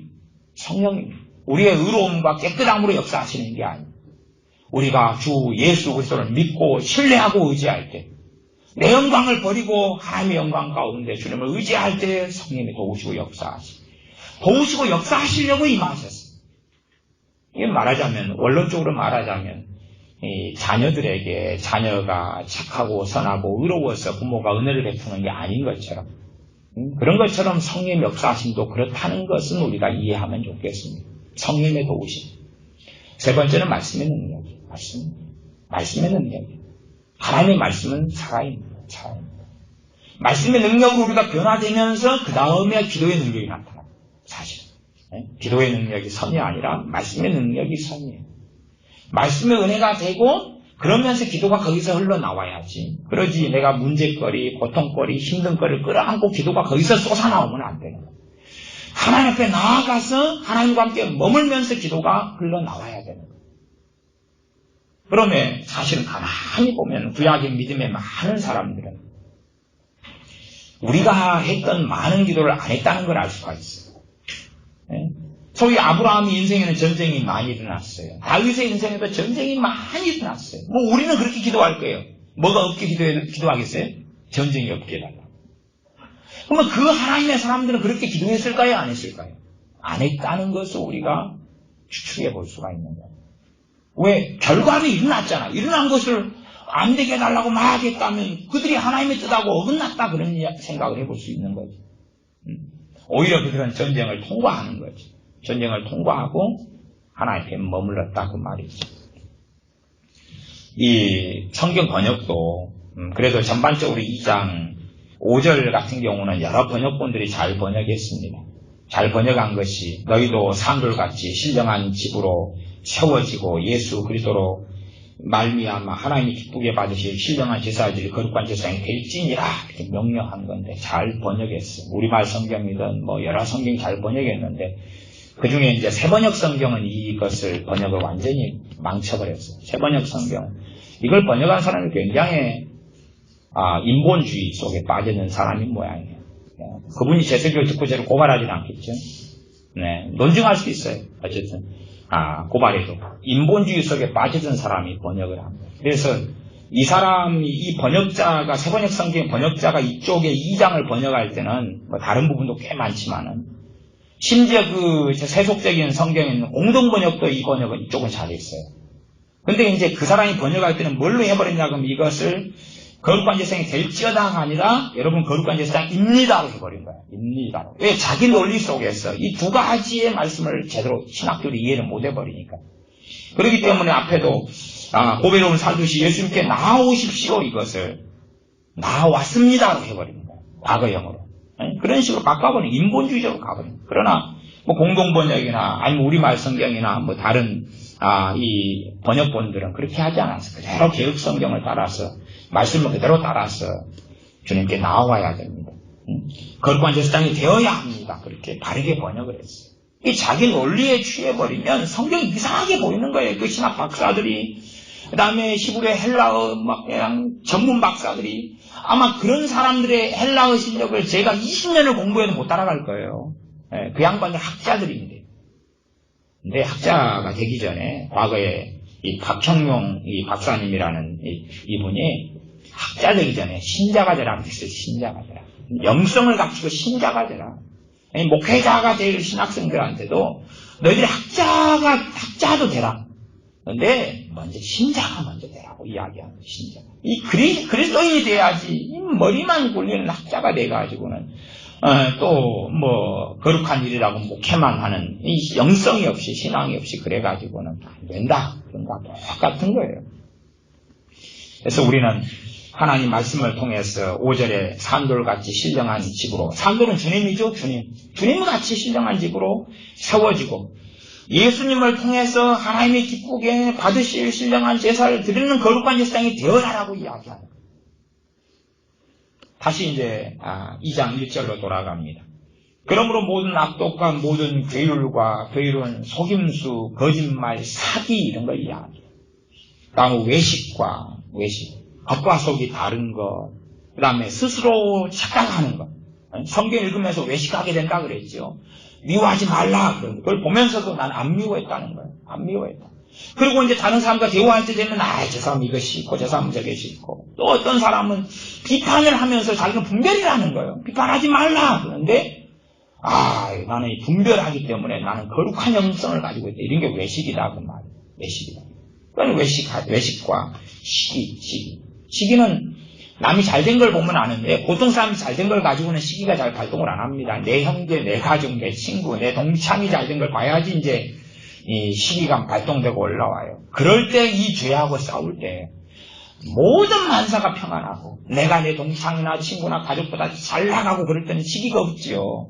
시기가 발동을 안 하는 거예요. 그러다 이제 나는 추레해지고 못나고 그래서 하나님께서는 내게 있는 숨겨진 죄를 드러내시면서 그리스도를 닮아가도록 그런 환경에 처해 집어넣으시는 분이에요. 우리가 섬기는 하나님. 봐봐라, 너 시기 있어. 없다고? 알았어. 그러면은 있다는 걸 보여줄게. 보여줄게. 그리고 봐봐. 너 그런 사람이야. 너 그런 사람이었어. 내가 너 구원했다 라고 주님은 말씀하시는 거예요. 내가 널 위해 십자가를 졌다라고 말씀하시는 거예요. 너 이 정도면은 사람들 가운데 평균인 것 같지? 평균 정도는 못된 것 같지? 너 정말 못된 거 보여줄게. 올해 한 해 한번 대박 한번 빠져볼래? 네?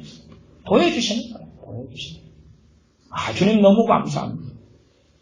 정말 나는 죄가 한 10,000개밖에 없다고 생각했는데 아이고 한 1년 올해 대박 맞고 지내보니까 죄가 한 10만 개가 있네요. 이런 나를 위해서 죽어주셔서 감사합니다. 이런 나의 주님이라는 이야기를 듣는 게 부끄럽지 않으세요? 그러나 이런 나의 주님이라고 내가 너를 오늘날 낳았노라고 말씀하시는 그게 주님께 부끄러울 텐데도 부끄러워하지 아니하셔서 감사합니다. 할 수밖에 없다는 사실입니다. 모든 비방하는 말을 버리고 그래서 이 말씀을 버리고 이런 비방하는 말, 시기, 외식, 괴유를 버리고 갓난 아이들같이 순전하고 신령한 젖을 사모하라. 이로 말미암아 너희로 구원에 이르도록 자라게 하려 함이라. 말씀을 통해서 우리가 자라갈 때 주님을 떠나지 않고 벗어나지 않고 그리고 말씀에 자라갈 때 행복한 거예요. 행복한 거예요. 아이가 젖을 먹을 때 만족이 있고 행복을 느끼고 누리는 것처럼 배부름을 누리는 것처럼 우리가 하나님 말씀을 통해서 천국을 체험하도록 하나님은 준비하신 거예요. 천국의 것을 이 땅에 얼마 정도 끌어내릴 수 있는 거예요. 주님 안에 누리는 안식을 말씀을 통해서. 그러니 우리가 드라마를 보면서 안식을 누리는 것은 끝나면 허무한 거예요. 그잖아요? 아무리 재밌는 드라마라도 오늘 연장방송에서 20화까지 했는데 끝났어.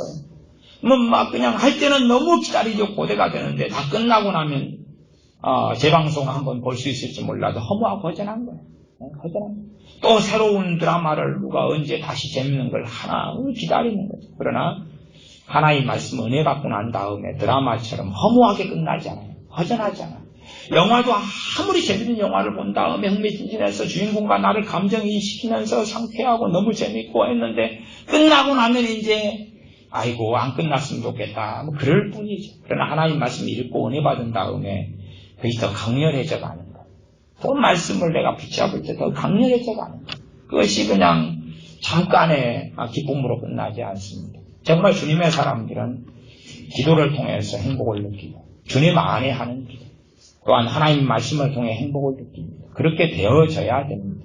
그러지 말씀을 통해서 괴로움을 느낀다면 기도를 통해서 기도하는데 하나님은 온데간데 없고 걱정만 되고 염려만 되고 절망만 된다면 우리가 세상 사람들과 나은 점이 무엇이고 우리 안에 성령님이 계시니 주님이 계시다는 증거가 무엇이냐고 말이죠.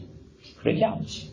그러니 우리는 다른 거 어떤 것보다 세상 사람 누리는 것도 누릴 수 있고 영화도 볼 수 있고 드라마도 볼 수 있고 여행도 할 수 있지만 그 가운데서 우리의 가장 큰 기쁨의 원천은 하나님의 말씀과 주님 안에서 하는 기도라는 것을 우리가 누리고 체험하고 살아갈 때에 인생을 점점점 나아가서 노년이 되고 늙어가고 그럴 때 경제력도 떨어져가고 그럴 때라도 오히려 우리의 소망은 더 강렬해 갈 것입니다. 기도하겠습니다. 아버지 하나님, 우리가 주님 안에서 누리는 말씀의 능력, 살아있는 말씀의 은혜 속에 살아가지 아니하고 하나님 말씀을 통해 어리석어지거나 하나님 말씀을 멀리하는 그런 자녀들이 되고야 말았습니다. 하나님 말씀을 가까이 하고 말씀을 듣고 상고하기에 즐거워하는 우리가 되어지고 말씀을 통하여 우리가 우리를 씻기는 때타올처럼 때론 비누처럼 거룩하신 주님의 보혈처럼 하나님 말씀을 통하여 우리가 씻겨져 나갈 뿐만 아니라 말씀을 먹고 먹음으로 배부르고 어린아이가 성장하는 것처럼 자라고 자라서 그래서 우리가 더 많은 하나님이 예비하신 자유를 누리며 살게 하여 주시옵소서. 말씀 가운데 우리가 기도하고 기도의 사람으로 변함으로 육체와 정욕을 따라서 기도하고 살아가는 것이 아니라 우리의 평안과 복지와 안락과 우리의 영광을 위해 구하는 것이 아니라 주님 안에서 주님을 위하여 하나님의 나라를 위하여 진정으로 우리가 원하는 소원과 소망이 말씀 안에서 누리는 것들이 되므로 우리의 기도가 바른 자리 속에 서서 역사하는 기도를 할 수 있는 믿음의 기도를 할 수 있는 하나님의 자녀들이 되게 하여 주시옵소서. 우리 주 예수님의 이름으로 기도하옵나이다. 아멘.